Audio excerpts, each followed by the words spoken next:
मीमांसा ने कहा, तुम ही कहो, शरीर होते कर्मों से छूटना होगा? कदापि नहीं, इससे स्वरूप प्राप्ति वास्ते कर्म करो। शरीर होते कर्मों से छूटना होगा, कहते कभी नहीं। शरीर है तो कर्म करना पड़ेगा, कर्म है ही है। फिर कर्म कैसे करें? अकर्तापन के और अपने स्वरूप प्राप्ति के लिए, है ना। हमारे द्वारा जो कर्म करते हैं वो हम संसार के लिए करते हैं। जो संसार वाले कर्म में वो है नश्वर, नाशवान है, वो टिकाऊ तो है नहीं। तो हमने अपना टाइम वेस्ट किया। कहते कर्म कर, मना नहीं है, पर कर्म ऐसे कर जिससे तेरे को अपने स्वरूप की प्राप्ति हो। दत्त ने कहा, आकर्म रूप आत्मा के बोध से कर्मों से छूटता है। अब दत्त भगवान क्या कह रहे हैं? आकर्म रूप भी, आकर्म भी, कर्म मानो मत, कर्म कर। जैसे मैं खाते हुए भी नहीं खा रही, है ना, देखते हुए भी नहीं देख रहे। आकर्म रूप आत्मा के बोध से। अब आत्मा कैसे? उसमें कोई कर्म तो है ही नहीं। जब ये आत्मा का बोध होगा, कहते हैं, तब वो कर्मों से छूटेगा। अब इसका क्या मतलब है? मतलब वो कर्म करना बंद कर दे, इससे कर्म करेगा, पर उसको समझ होगी कि ये कर्म कर रहा है, मैं कर्म नहीं कर रहा। शरीर होते ही इससे आकर्म रूप आत्मा की प्राप्ति वास्ते कर्म है। अब देखो, शरीर होते ही, अब शरीर है तभी कर्म है। आकर्म रूप आत्मा की प्राप्ति वास्ते शरीर है। अब इस क्लास में बैठे हैं तो कैसे बैठे हैं हम? पहले शरीर से जप किया, तप किया, वो सारे साधन शरीर द्वारा करके आए हैं। शरीर द्वारा करके फिर अब समझ में आया है कि उसकी प्राप्ति के लिए इन कर्मों की ज़रूरत नहीं है, खाली समझो। पर हमने पहले किए, तभी उन्होंने कहा कि आकर्म रूप आत्मा के बोध से कर्मों से छूटता है। शरीर होते ही इससे आकर्म रूप आत्मा की प्राप्ति वास्ते कर्म है ना। छूटने के लिए कर्म है। जब स्वरूप जाना तो कर्मों का क्या प्रयोजन? जब समझ आ गई फिर कर्मों का कोई प्रयोजन नहीं है। मीमांसा ने कहा, हे दत्त, बीज और वृक्ष में क्या भेद है?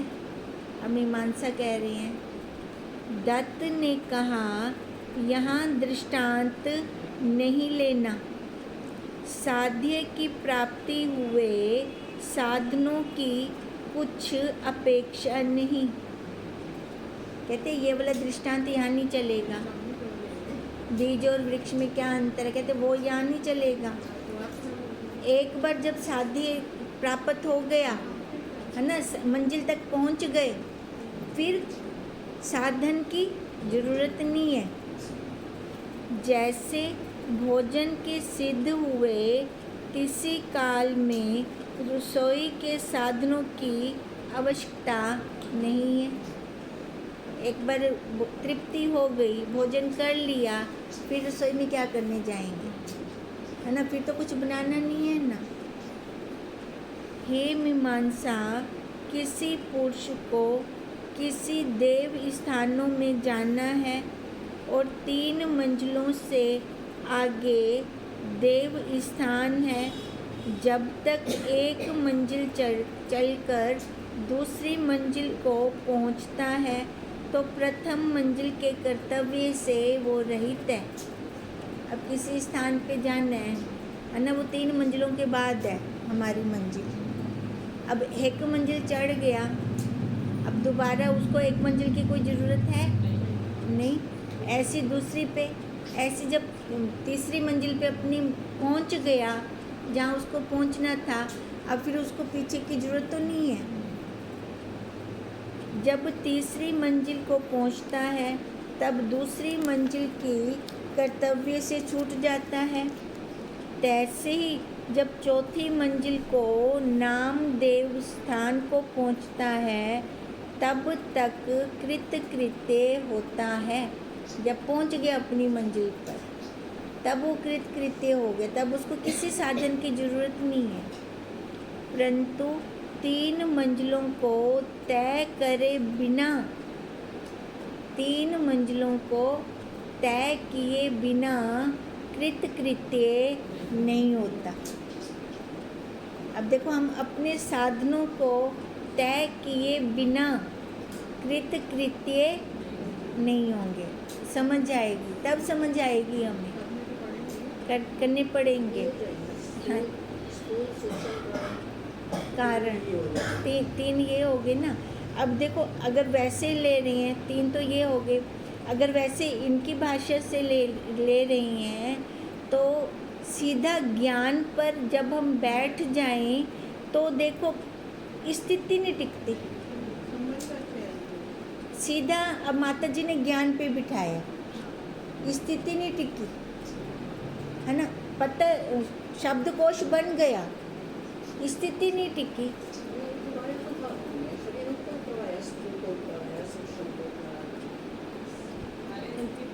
वो देखो, माला को छोड़ दिया था, माला को छोड़कर विचार को ले आए थे, विचार को लाए थे ना।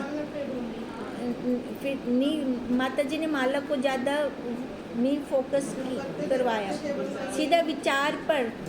वो खुद तो हाई जंप लगाई बैठे हैं, ठीक है। और हम लोग, हम सबकी स्थिति अपनी अलग अलग है। हाँ, वो माता जी करते थे, पर यहाँ क्लास में वो ज़्यादा विचार को प्रेफर करते थे, विचार को करते थे प्रेफर। पर हर एक की स्थिति अपनी अपनी होने के कारण हुआ क्या, शब्दकोश बन गया। पर जब कोई परिस्थिति आती तो फिर वैसे के वैसे, फिर उस चीज़ का हमें कोई फल नहीं मिला ना ज़्यादा।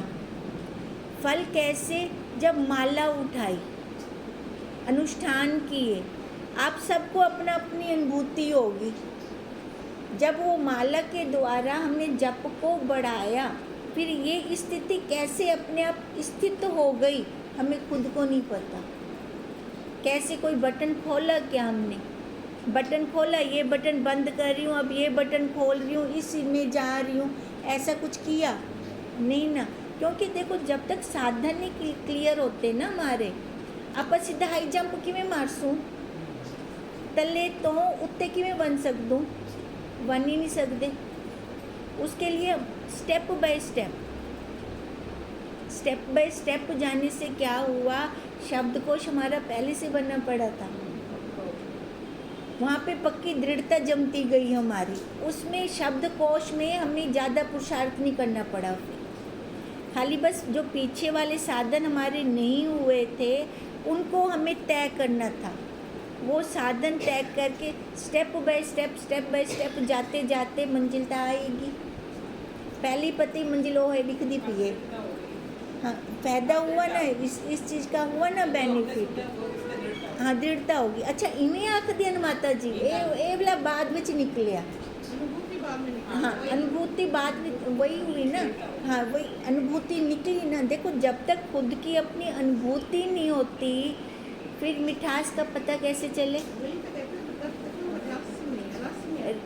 रस तक ही में हो से, रास्ता इवें ही हो से ना। अभी स्टेप बाय स्टेप आपड़ा चलो। अब देखो, स्टेप बाय स्टेप चलते चलते 1 साल में कई बच्चे 2 क्लासें भी इकट्ठी कर जाते हैं, है ना। 1 साल 2 क्लासें इकट्ठे कर देते हैं।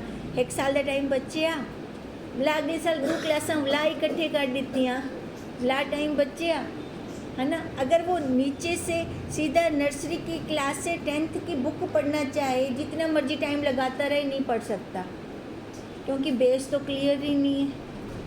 जब बेस क्लियर होगा फिर जाके ना वो अपने चाहे 1 साल में 2-2 क्लासें करता जाए, मंजिल पे पहुंच जाएगा, जल्दी पहुंच जाएगा अगर नीचे से चल रहा है आराम से तो। और अगर ऐसे चले नर्सरी से 10th की जंप लगाए, मैं दे सदियाँ बीत वैसे पहुंच ही नहीं सकता उतने। अब यहाँ पे ये बेनिफिट हुआ कि हमने स्टेप बाय स्टेप चले हैं। अब स्टेप बाय स्टेप चलते हुए वो अनुभूतियाँ होनी शुरू हुई। वो जब अनुभूतियाँ हुई तो पक्की दृढ़ता होती गई। बोला एक दिन बोला तेरी जरूरत कहनी तो पीछो मन बोला, फिर जरूरत नहीं है पीछे पीछे पीछे जाने की, फिर जरूरत नहीं है। अब तभी कहा पुनः पिछले मार्गों का तथा मार्गों के सुख दुख का तथा मार्गों में स्थित रमणीक आरमणीक पदार्थों का स्मरण तो होता है, यादता रहती है, स्मृति तो होती है, परंतु यतन नहीं होता है ना। वला दोबारा पीछे बनन दा आ गया, मार्ग में सुख भी आ गया, दुख भी आ गया, देख के साइड हो गया, वहाँ पर वो रुकता नहीं है फिर। तैसे कर्म उपासना वृत्ति ज्ञान रूपी 3 मंजिलों से परे ब्रह्म रूप आत्मदेव है। 3 मंजिल क्लियर की ना, फिर आत्मदेव ब्रह्म रूप की प्राप्ति हुई।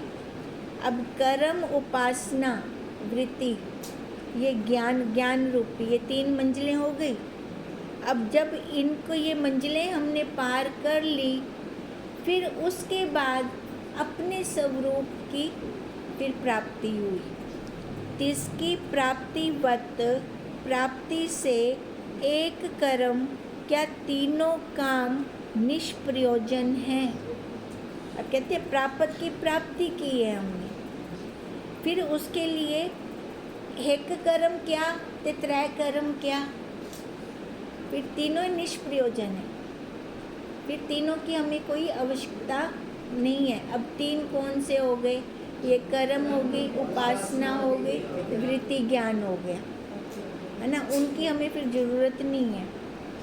पूर्वोत्तक दृष्टांतवत तैसे स्वयं स्वरूप आत्मा देव स्थान है। स्वयं स्वरूप आत्मा है ना। अब जो अपनी स्वयं स्वरूप आत्मा है वो क्या है, देव स्थान, हमारी मंजिल है कि हमें वहाँ पहुँचना है। तिसकी प्राप्ति में कर्म कांड उपासना ज्ञान कांड 3 मंजिल है। जब निष्काम कर्म कर अंतःकरण की शुद्धि रूपी पहली मंजिल में पहुंचा। अब पहला कर्म है ना, कर्म कैसा होना चाहिए, निष्काम, तो तिससे निष्कर्तव्य हुआ। निष्काम कर्म किया तो उससे क्या हुआ, निष्कर्तव्य हो गया। वो फल की प्राप्ति होने से निष्कर्तव्य तब हुआ जब फल भी तो देते हैं ना हर कोई अपना। अब फल की जब प्राप्ति की है ना निष्काम कर्म से, अब फल की क्या प्राप्ति होगी, अंतःकरण शुद्ध होगा। अब अंतःकरण शुद्ध होगा तो प्रसन्नता आएगी अंतःकरण के अंदर, है ना। अब अंतःकरण में प्रसन्नता आएगी तो उससे क्या होगा, और भी अच्छे अच्छे कर्म फिर अपने आप होते हैं, स्वतः होते हैं। तैसे ही सगुण व निर्गुण उपासना करने से अंतःकरण निश्चलता रूप दूसरी मंजिल में पहुंचता है। सगुण या निर्गुण उपासना, है ना। अब जब ये ऐसी उपासना की, कहते हैं ऐसी उपासना करने से उसकी दूसरी मंजिल तय हो गई। अब दूसरी मंजिल पे पहुंच गया तो पुनः तिससे निष्कर्तव्य होता है, फिर उसको करना कुछ नहीं है, कर रहा है पर करना नहीं है। कर्म कैसे हो रहे हैं उसके, निष्काम कर्म। तैसे ही सम्यक जानकर अज्ञान की निवृत्ति रूप तीसरी मंजिल पर पहुंचता है। फिर उसके बाद सम्यक ज्ञान, अब फिर वो जब उसने सम्यक ज्ञान लिया तो अज्ञान उसका खत्म हुआ, अज्ञान की निवृत्ति हुई।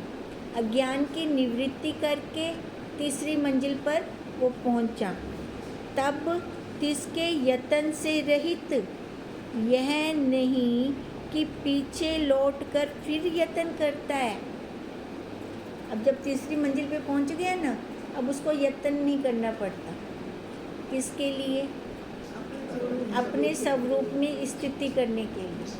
स्वतः उसकी स्थिति अपने आप होती जाती है।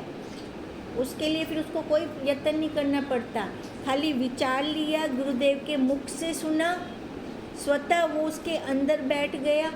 अंदर बैठना बहुत ज़रूरी है ज्ञान का। ऐसे तो हम कब से शब्द सुनते हैं, महावाक्य सुनते हैं, होता क्या है, बाहर निकलते ही वो संसार आ गया, महावाक्य पता नहीं किधर गए। जब कोई परिस्थिति आई फिर क्या निकलता है, संसार निकलता है, महावाक्य नहीं निकलते, क्योंकि वो तीन स्थितियाँ क्लियर नहीं थी। जब वो उपासना की, उसने ज्ञान लिया, फिर बिना यत्न से, पर ये तीन जो मंजिलें हैं ना, ईमानदारी से क्लियर करनी है। जब ईमानदारी से क्लियर होंगी ना, तब बिना यत्न वो ज्ञान अपने आप ही स्थित होता जाएगा उसके अंदर। फिर पीछे लौटकर फिर यत्न नहीं करता, किंतु नहीं करता क्योंकि ततत प्रयत्न के फल प्राप्त होते हैं। सतत जो उसने पीछे कर्म किए थे ना, उसका फल अब उसको आगे मिलना शुरू हो जाता है। अब फल क्या मिलना शुरू हो जाता है? हाँ जी, अपने स्वरूप का ज्ञान हो जाता है, शांति होती है। किसी परिस्थिति में, है ना, चाहे प्रतिकूल ही परिस्थिति क्यों नहीं है, वो प्रतिकूल परिस्थिति में वो रुकता नहीं है, वो दुख नहीं निकालता। अब शरीर की जो प्रारब्ध है उसमें क्या है, अनुकूल परिस्थिति भी आती है, प्रतिकूल भी आती है। अनुकूल परिस्थिति का तो हमें पता नहीं चलता, बहुत जल्दी निकल जाती है, और जब प्रतिकूल आती है फिर उस टाइम इसका दुख नहीं कम होता। अब फल ये हुआ कि जब प्रतिकूल परिस्थिति आती है उसको भासती तक भी नहीं है। औरों को लग रही होगी भी वो बहुत दुखी है, पर उससे पूछो तो उसको नहीं लग रही होती वो वाली स्थिति। इसके पश्चात सब दुख की हानि और परम आनंद की प्राप्ति रूप मोक्ष रूप देव स्थान को प्राप्त होता है। अब देव स्थान कौन सा था? आत्मा का, आत्मा का था ना। अब वही अपने साक्षी स्वरूप में प्राप्त हुआ। यह अवस्था सब विद्वानों के अनुभव सिद्ध है। अब सभी विद्वानों ने, है ना, जिन्होंने पुरुषार्थ किया है, जिन्होंने तीनों मंजिलों को पार किया है, उन्होंने अपने अनुभव को सिद्ध किया है। इससे स्वरूप प्राप्ति पश्चात तीनों कांड निष्फल हैं। जब एक बार प्राप्ति हो गई फिर तीनों कांडों की जरूरत नहीं है। फिर क्या करना है उन तीनों कांडों का, है ना, उनकी कोई आवश्यकता ही नहीं है। नवीन ज्ञानी को आवश्यकता है उनकी, पुराने ज्ञानियों को कोई आवश्यकता नहीं है। मीमांसा ने कहा कर्मों से जगत होता है तथा उत्तम सुख रूप लोकों की प्राप्ति होती है। कपिल ने कहा कर्म सहित जगत की चैतन्य आत्मा से उत्पत्ति होती है। अब कपिल मुनि क्या कह रहे हैं? कर्म से सहित जगत की चैतन्य आत्मा से। अब जगत की उत्पत्ति कहाँ से है? अपने चेतनता से, है ना, वहाँ से हो रही है ना। अब ये बैठा है शरीर सहित, आकार सहित, तो पीछे इसका आधार कौन है? वही साक्षी। अब उसकी सत्ता से एक तो जगत भी हो रहा है और एक तो कर्म भी हो रहा है। उसके आधार से हो रहा है ना। दूसरा, जिसको लोकों में जाने की इच्छा हो सो कर्म करे। अब कर्म कौन करेगा?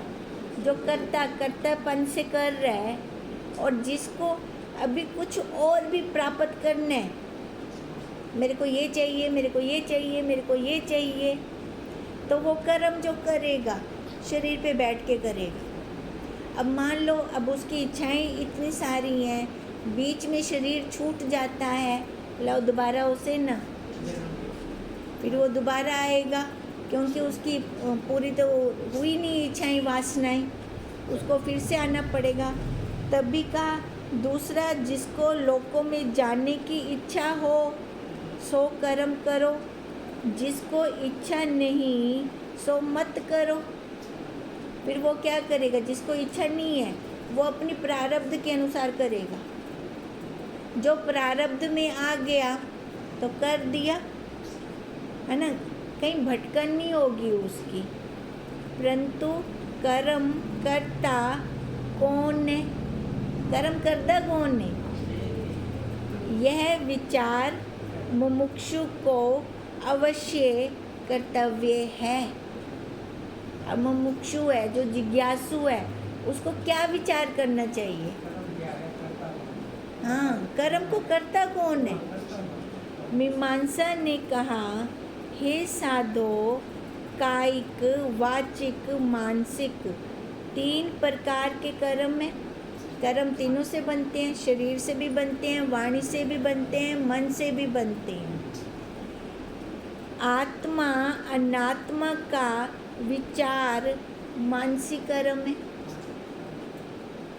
ये दिखती तो है नहीं आत्मा, तो ये कैसे करते हैं? मन से, है ना। ये आत्मा है या ये अनात्मा है, तो ये मानसिक विचार है, मानसिक कर्म है।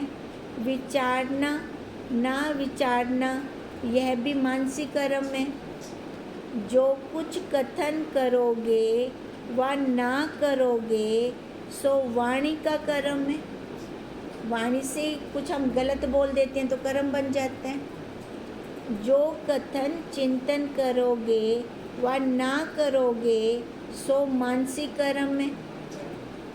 खान पान आदिक, शयन, जन्म मरण आदिक चेष्टा करेंगे व ना करेंगे सो शारीरिक कर्म है।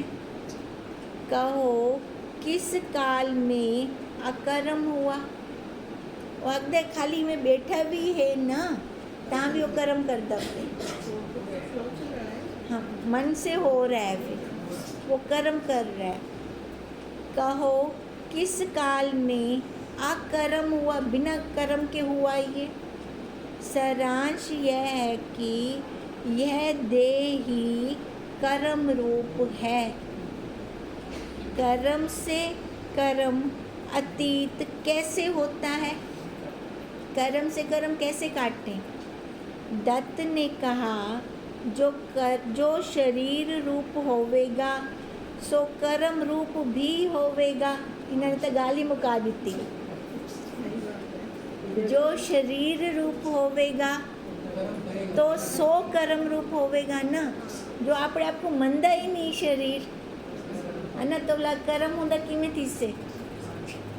शरीर से ही रहित अशरीरी आत्मा पूर्वोत्तक 3 प्रकार के कर्मों का साक्षी है, कर्म रूप नहीं।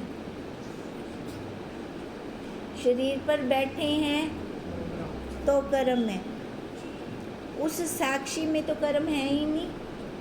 अगर वो उस साक्षी पे बैठ गया तो फिर कर्म है ही नहीं। जैसे देही देह रूप नहीं होता, देही देह रूप नहीं होता, तैसे कर्म रूप संसार से मैं प्रत्यक्ष आत्मा कर्म का प्रकाशक भिन्न हूँ, है ना। जैसे देही देह रूप नहीं होता, ऐसे ही वो साक्षी, वो आत्मा इस शरीर से भिन्न है।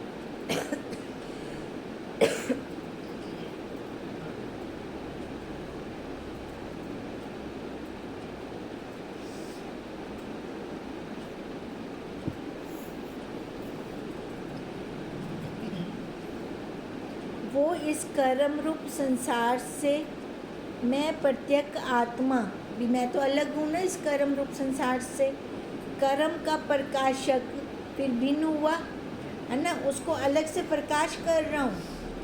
अब प्रकाश कब करूँगा? जब उससे अलग होऊंगा, उसके साथ मिलके तो नहीं कर सकता ना।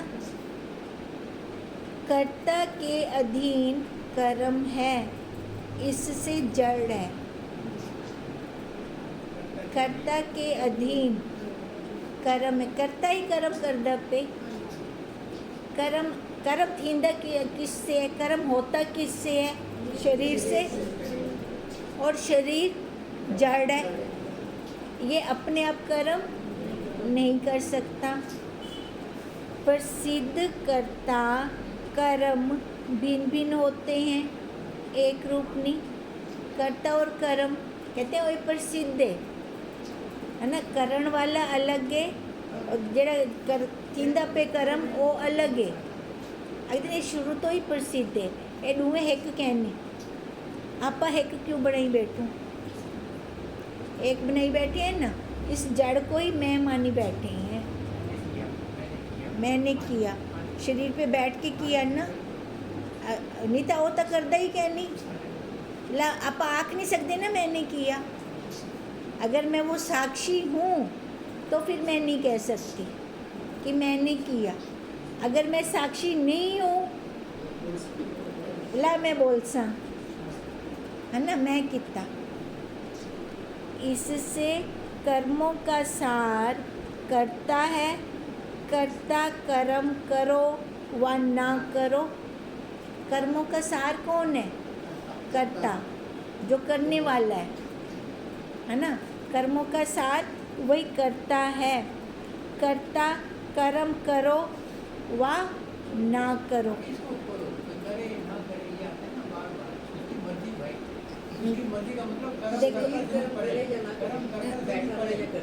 इससे कर्मों का सार करता है। अब जो मान रहा है कि मैं कर्म कर रहा हूँ, मैंने खाना खाया, मैंने कपड़े धोए, मैं उसके घर गई, मैं ये शरीर वाली ना, है ना, पैरों से चल के गई ना, तो मैं गई ना। अगर वो ऐसे मानता है फिर तो वो कर्मों के अंदर है, जीव भाव हो गया। अगर वो देखो कर्ता कर्म करो व ना करो, अगर वो नहीं मान रहा, कर्म कर रहा है पर मान नहीं रहा, इसको खिला रही हूँ, इसकी कंघी कर रही हूँ, इसको लेके जा रही हूँ, है ना, अलग कर दिया ना उसने, इसको अलग कर दिया, अपनी मैं को अलग कर दिया। एक बार ना फिर से करती हूँ। इससे कर्मों का सार करता है। कर्ता, उन्होंने पहले ये बोला ना, कर्म करता कौन है, पहले तो ये पता होवे। करने वाला ये जड़ शरीर, करवाने वाला वो है, ठीक है। ये शरीर जड़ अपने आप कर्म नहीं करता। अब पहली तो वो बात समझ आ जाए। फिर अब दूसरी बात, इससे कर्मों का सार करता है, करवाने वाला, कर्मों का सार वो करने वाला है।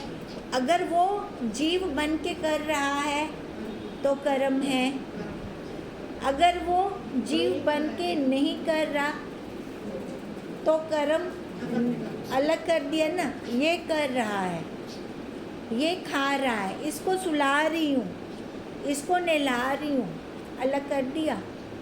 अब जब अलग कर दिया, लव कर्म करे या ना करे कोई फर्क ही है नहीं, जानना रूप में आ गया। हम सबका कर्तव्य तो है, कर्तव्य तो है, ये भी जान गए, पर इसको अलग करना ना जाने। अगर जब हम इसको अलग कर देते हैं फिर कर्म नहीं बनेंगे। और साथ में ये भी ध्यान में रखें कि कर्म के बिना ये 1 मिनट भी नहीं रहता।